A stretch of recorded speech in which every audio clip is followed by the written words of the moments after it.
CM updates. CM Sai की अध्यक्षता में आयोजित हुई कैबिनेट बैठक। प्रदेश हित में लिए गए महत्वपूर्ण निर्णय। मंत्रिपरिषद द्वारा राष्ट्रीय राजधानी क्षेत्र की तर्ज पर छत्तीसगढ़ राजधानी क्षेत्र के विकास के लिए संबंधित प्राधिकरण की स्थापना हेतु विधेयक के प्रारूप का किया गया अनुमोदन। नारायणपुर में 37,50,000 के इनामी 22 नक्सलियों ने किया आत्मसमर्पण। सीएम साय ने कहा, लोग अब बंदूक नहीं, विकास की राह पर साथ चलना चाहते हैं। खबरें विस्तार से। मुख्यमंत्री श्री विष्णुदेव साय की अध्यक्षता में आज यहां मंत्रालय महानदी भवन में आयोजित कैबिनेट की बैठक में अनेक महत्वपूर्ण निर्णय लिए गए। मंत्रिपरिषद द्वारा राज्य पुलिस सेवा संवर्ग के उचित प्रबंधन हेतु अर्हकारी सेवा अवधि पूर्ण कर चुके वर्ष 2005, 2006, 2007, 2008 तथा 2009 बैच के अधिकारियों को वरिष्ठ प्रवर श्रेणी वेतनमान प्रदान किए जाने हेतु सांख्येतर पद निर्मित कर वरिष्ठ प्रवर श्रेणी वेतनमान प्रदान करने का निर्णय लिया गया। मंत्रिपरिषद द्वारा जनजातीय समूहों एवं अन्य वंचित वर्गों के गरीब युवा, महिलाओं एवं तृतीय लिंग के लोगों के संस्थागत विकास के लिए महत्वपूर्ण निर्णय लेते हुए छत्तीसगढ़ शासन एवं pan IIT alumni reach for India foundation pan IIT के मध्य एक गैर लाभकारी संयुक्त उद्यम कंपनी के गठन को मंजूरी प्रदान की गई। इस जॉइंट वेंचर कंपनी के माध्यम से अनुसूचित जनजाति एवं अन्य वंचित समुदायों के गरीब युवाओं, महिलाओं एवं तृतीय लिंग के लोगों को संस्थागत व्यावसायिक शिक्षा, कौशल विकास एवं ग्रामीण उद्यमिता के माध्यम से सशक्त एवं विकसित किया जाएगा। छत्तीसगढ़ शासन एवं पैन आईआईटी का जॉइंट वेंचर वंचित समुदायों के विकास के लिए आदिवासी उपयोजना, अनुसूचित जाति उपयोजना आदि के अप्रयुक्त फंड का अभिसरण कर आजीविका एवं सामाजिक आर्थिक बदलाव के लिए कार्य करेगा। कौशल विकास कार्यक्रमों के प्रशिक्षकों के प्रशिक्षण का कार्य पैन आईआईटी द्वारा किया जाएगा। प्रशिक्षित युवाओं को अंतर्राष्ट्रीय बाजार में रोजगार के अवसर उपलब्ध कराने हेतु आवश्यक कौशल के साथ फॉरेन लैंग्वेज सिखाने का कार्य किया जाएगा।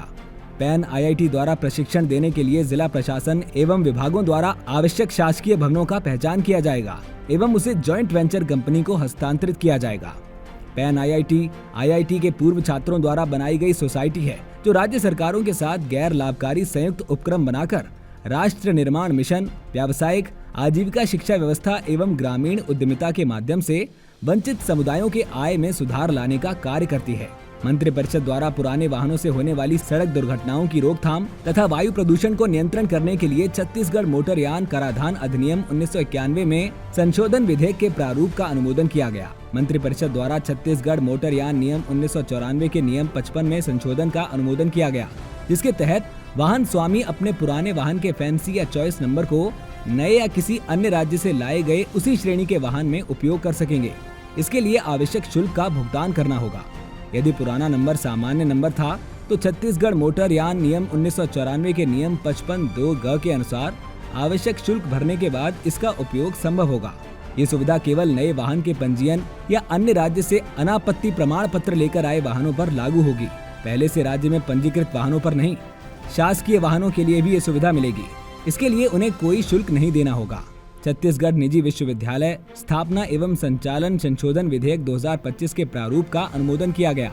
मंत्रिपरिषद ने राज्य के युवाओं को स्टार्टअप और नवाचार के जरिए सशक्त बनाने के लिए छात्र स्टार्टअप और नवाचार नीति लागू करने का एक महत्वपूर्ण निर्णय लिया है। इस नीति का उद्देश्य छात्र केंद्रित नवाचार और इंक्यूबेशन सिस्टम बनाना, साथ ही बौद्धिक संपदा जागरूकता बढ़ाना है। जनजातीय क्षेत्रों में नवाचार केंद्र स्थापित करना और कृषि, हरित ऊर्जा, स्वास्थ्य व विनिर्माण जैसे क्षेत्रों पर खास ध्यान देना भी इस नीति के प्रमुख उद्देश्य हैं। इस नीति का लक्ष्य है राज्य के 100 तकनीकी संस्थानों के 50,000 छात्रों तक पहुंच बनाना, 500 प्रोटोटाइप्स का समर्थन करना, 500 बौद्धिक संपदा अधिकार फाइल करना और 150 स्टार्टअप्स का इनक्यूबेट करना। इससे युवाओं को नई सोच और तकनीक विकसित करने में मदद मिलेगी। छत्तीसगढ़ कृषि उपज मंडी संशोधन विधेयक 2025 के प्रारूप पर अनुमोदन किया गया। मंत्रिपरिषद द्वारा राष्ट्रीय राजधानी क्षेत्र की तर्ज पर छत्तीसगढ़ राजधानी क्षेत्र स्टेट कैपिटल रीजन के विकास के लिए संबंधित प्राधिकरण की स्थापना हेतु विधेयक के प्रारूप का अनुमोदन किया गया। रायपुर, दुर्ग, भिलाई और नया रायपुर, अटल नगर में तेजी से बढ़ती आबादी और शहरीकरण को देखते हुए इस क्षेत्र के सुव्यवस्थित और योजनाबद्ध विकास के लिए ये प्राधिकरण कार्य करेगा। ये प्राधिकरण राजधानी क्षेत्र के लिए योजना बनाना, निवेश को बढ़ावा देना, विभिन्न सरकारी और निजी संगठनों के बीच समन्वय तथा शहर के विस्तार को सही ढंग से नियंत्रित करने का काम करेगा। 2031 तक इस क्षेत्र में लगभग 50 लाख लोग रहने की संभावना है। इसीलिए भूमि का प्रभावी उपयोग और पर्यावरण की रक्षा करते हुए शहरी विकास सुनिश्चित करना जरूरी है। इस तरह राजधानी क्षेत्र विकास प्राधिकरण छत्तीसगढ़ के शहरी क्षेत्रों को बेहतर, सतत और सुव्यवस्थित बनाने में मदद करेगा।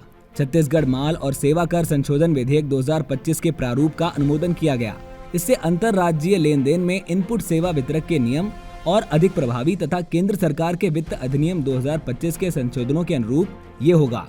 मंत्रिपरिषद द्वारा राज्य के छोटे और मध्यम व्यापारियों को प्रोत्साहित करने तथा न्यायालयों में लंबित कर संबंधी मामलों को शीघ्र निपटाने के लिए एक महत्वपूर्ण निर्णय लेते हुए छत्तीसगढ़ बकाया कर, ब्याज एवं शास्त्री के निपाटन संशोधन विधेयक 2025 के प्रारूप का अनुमोदन किया है। मंत्रिपरिषद द्वारा छत्तीसगढ़ भू राजस्व संहिता संशोधन विधेयक 2025 के प्रारूप का अनुमोदन किया गया। इससे नक्शा बंटवारे और अभिलेखों के अद्यतनीकरण में सहूलियत होगी। अवैध प्लॉटिंग पर रोक लगेगी। जियो रेफरेंस मैप से भविष्य में कानूनी विवाद कम होंगे।